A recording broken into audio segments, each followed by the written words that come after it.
Santapan Harian Minggu 2 Agustus 2026.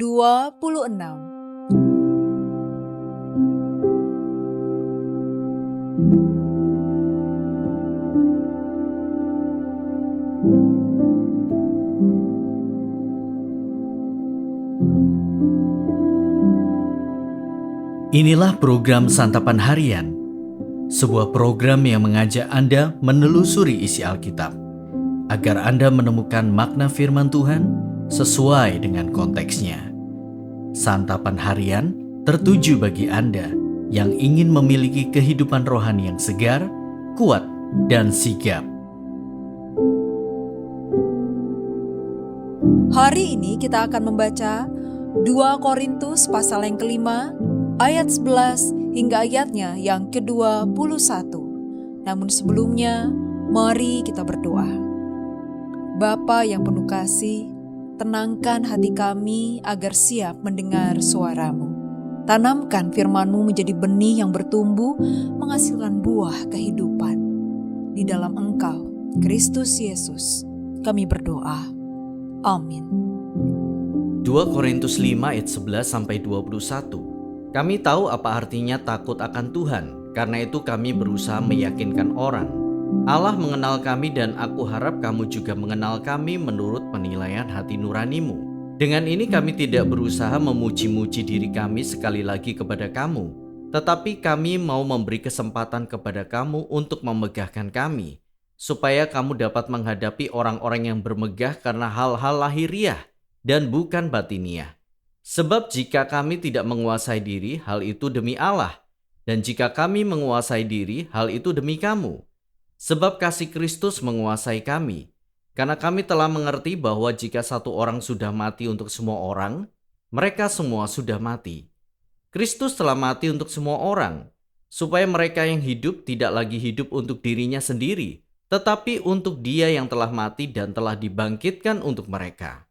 Sebab itu kami tidak lagi menilai seorang pun juga menurut ukuran manusia. Jika kami pernah menilai Kristus menurut ukuran manusia, sekarang kami tidak lagi menilainya demikian. Jadi siapa yang ada di dalam Kristus, ia adalah ciptaan baru. Yang lama sudah berlalu, sesungguhnya yang baru sudah datang. Semuanya ini dari Allah yang dengan perantaraan Kristus telah mendamaikan kita dengan dirinya, dan telah mempercayakan pelayanan pendamaian itu kepada kami. Sebab di dalam Kristus, Allah mendamaikan dunia dengan dirinya tanpa memperhitungkan pelanggaran mereka, dan Dia telah mempercayakan berita pendamaian itu kepada kami. Jadi kami ini utusan-utusan Kristus sebab Allah menasihati kamu dengan perantaraan kami. Dalam nama Kristus kami meminta kepadamu, berilah dirimu didamaikan dengan Allah. Dia yang tidak mengenal dosa telah dibuatnya menjadi dosa karena kita, supaya dalam Dia kita dibenarkan oleh Allah.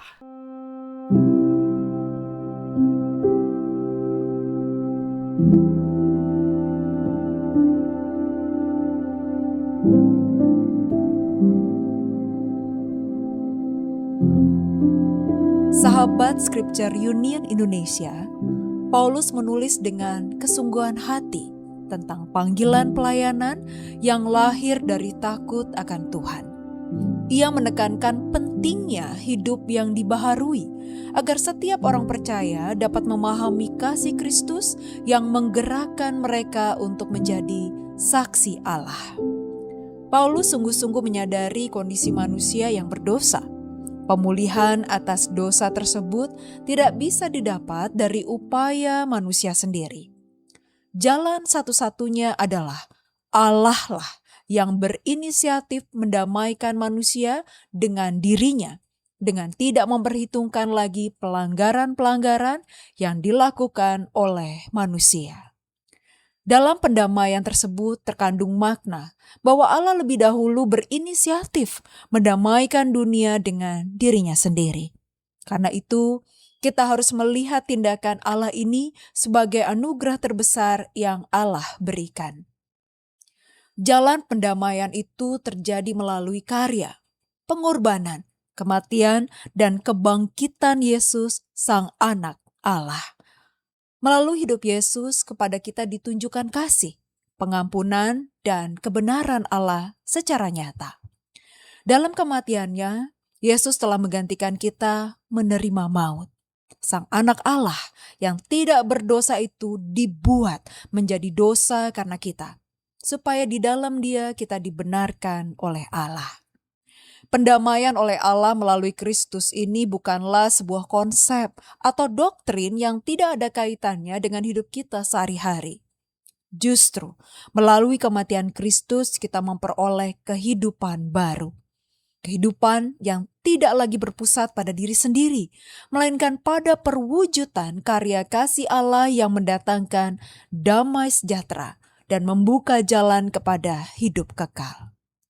Kenyataan iman ini memberi kita arah dan visi yang baru dalam menjalani kehidupan. Hanya dengan percaya dan berserah penuh kepada Allah, kita akan mengalami pembaruan dan pembenaran. Hidup yang berpusat pada anugerah keselamatan dari Kristus ini menjadi hal berharga yang dapat ditawarkan orang percaya kepada dunia. Kita, ciptaan baru yang diundang menyatakan kebaruan kepada dunia. Mari kita berdoa. Ya Allah Maha Kasih, melalui pendamaian di dalam Kristus, Engkau menjadikan kami manusia baru, meninggalkan luka masa lalu dan mengenakan kasih-Mu yang memulihkan. Mampukanlah kami hidup sebagai pembawa damai, agar setiap pikiran, perkataan, dan perbuatan kami memancarkan wajah Kristus bagi dunia. Di dalam nama-Mu Yesus, kami berdoa. Amin.